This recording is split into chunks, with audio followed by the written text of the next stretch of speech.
Assalamualaikum Ustadz. Waalaikumsalam. Semoga Ustadz dan keluarga sehat berkah husnul khatimah. Amin. Amin ya rabbal alamin. Ustadz izin bertanya, surat Al-Mujadilah ayat 11, apa yang dimaksud berilah kelapangan dalam majlis? Itu maksudnya apa? Mohon pencerahannya. Ya, ada ayat yang bicara tentang majlis agar memberi kelapangan. Ya ayyuhalladzina amanu, hai orang yang beriman, idza qila lakum tafassahu fil majalis fafsahu yafsahillahu lakum. Hai orang beriman, jika dikatakan berlapang-lapanglah, maksudnya kasih lapang orang lain, nanti Allah memberi kelapangan untukmu. Begini, ini kalau majelisnya lagi padat ya. Kan Anda suka lihat pengajian itu ada yang ya kosong, kasarnya anak kecil bisa tiduran gelutuk-gelutuk gitu, bahkan ya kosong lah. Ya mungkin tidak ada istilah berlapang-lapang dalam majelis, wong memang majelisnya sudah lapang, bener nggak? Tapi kan ada pengajian yang jamaahnya begitu banyak. Nah, saat itu kita harus berlapang-lapang, maksudnya jangan egois, jangan duduk tuh sampai untuk satu orang jadi dikuasai seolah untuk dua orang. Artinya ketika ada teman kita yang belum dapat duduk, sok kasih duduk ya. Mirip naik angkot, geser 75 ya Bu ya, 75 ya. Nah, kalau di Bandung kan suka ada angkot tuh geser ya, geser itu namanya tafassahu. Tafassahu itu berlapang-lapanglah, maksudnya kasihlah kelapangan kepada orang lain. Berarti konteksnya ini ketika majelis ilmunya padat gitu. Lalu di ayat itu wa idza qilan syuzu fanshuzu, bila dikatakan berdiri maka berdirilah. Nah, ini isyarat apa? Ini kan bicara tentang majelis ilmu. Ternyata kalau kita ingin dapat ilmu yang berkah, taat ke guru itu nomor satu. Taat. Kata dosen, kerjakan ya tugas. Nah, Senin depan kumpulkan. Nah, anak-anakku sekalian, kalau ingin dapat berkah ilmu, kerjakan. Gitu. Kerjakan. Kalau suruh catat, catat. Kalau suruh hafal, hafal. Ya. Kalau suruh, ayo bikin resume, bikin resume. Pokoknya rumus jadi murid mah taat sama guru. Taat aja sama guru. Nah, ini adabnya. Jadi Imam Syafi'i itu menjelaskan adab-adab ilmu. Satu, hadirlah sebelum gurumu hadir.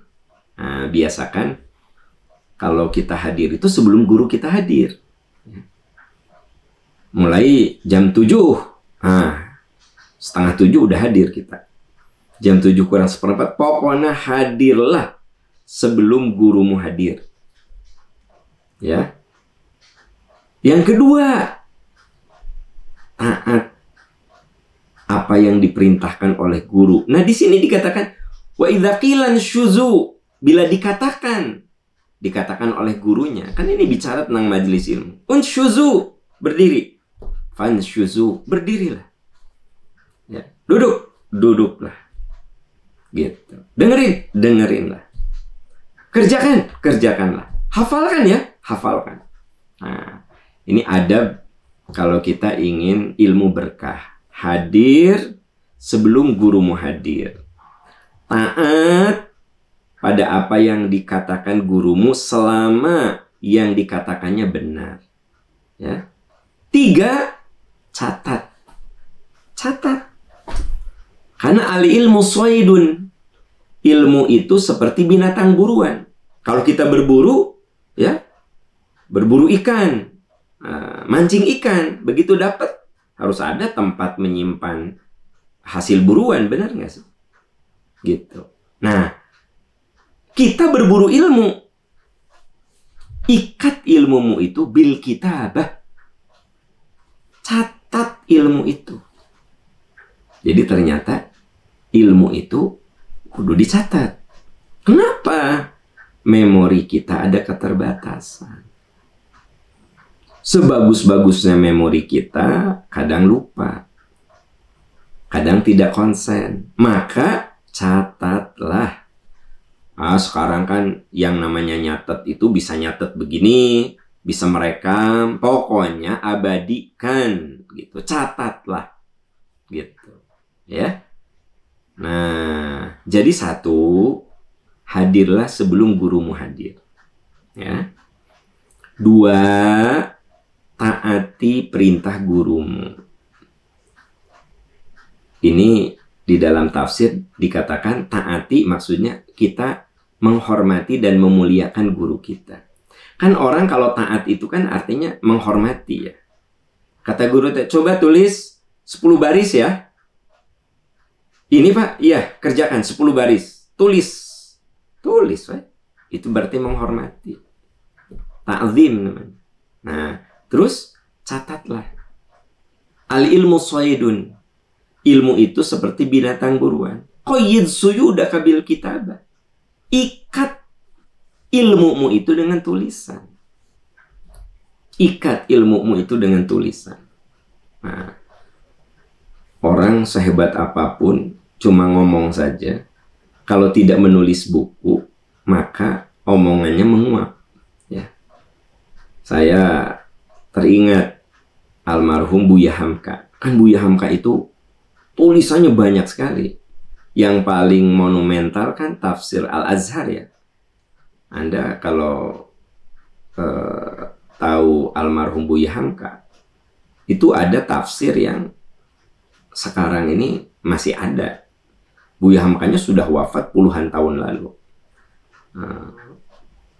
Ulama-ulama besar itu meninggalkan karya dalam bentuk tulisan. Kenapa? Karena memang kalau saya cuma ngomong, ya sudah, nguap aja. Tapi kalau omongan ini dituliskan, boleh jadi dibaca setelah kita wafat. Nah, begitu juga kita kalau mencari ilmu itu tulis. Nah, kemudian yang berikutnya, jauhi kesombongan.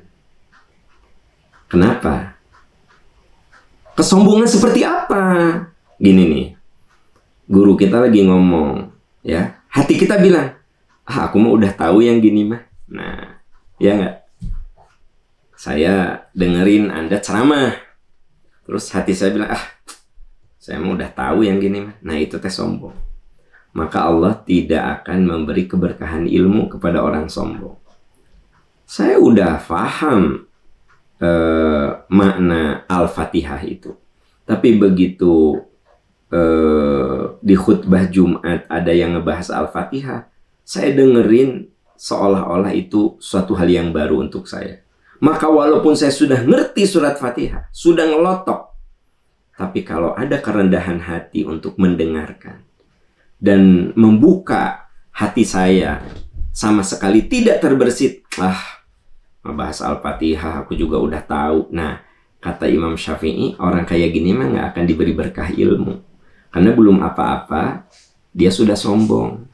Padahal ilmu itu diberikan kepada orang-orang yang rendah hati. Nah, jadi Anda kan bertanya tentang surat Al-Mujadilah ayat 11. Ini ayat bicara tentang etika mencari ilmu. Ya, adab mencari ilmu. Makanya ujung dari ayat itu, yarfa'illahu alladzina amanu minkum walladzina utul ilma darajat. Allah angkat derajat orang beriman dan berilmu. Jadi Allah akan angkat derajat orang-orang beriman yang punya ilmu. Ada orang yang punya ilmu, tidak punya iman.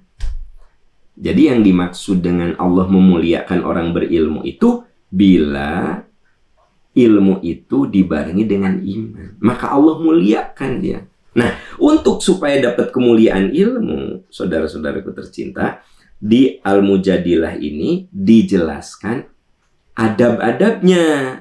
Satu, hadirlah sebelum gurumu hadir. Ya, berarti kan itu menunjukkan bahwa kita ini butuh. Ya, ya nggak sih? Dua, taat. Adabnya itu hormati guru kita dengan menaati omongannya, mendengarkan omongannya. 3, catat. Sebab kapasitas memori kita terbatas. Sok catat gitu, ya.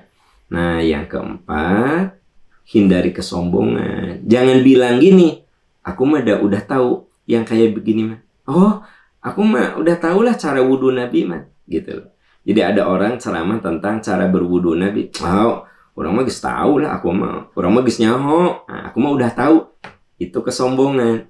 Maka Allah nggak akan memberikan ilmu kepada orang yang dalam hatinya ada kesombongan. Nggak ngomong, tapi hatinya mengatakan, yang ngebahas nuki deh, orang mau udah tahu gitu. Kata orang Sunda, ngebahas sholat deh, orang mau geus nyaho atuh. Nah, orang kayak gitu katanya tidak akan diberi keberkahan ilmu. Jadi kalau ada orang membahas sesuatu yang Anda sudah tahu, ya dengerin.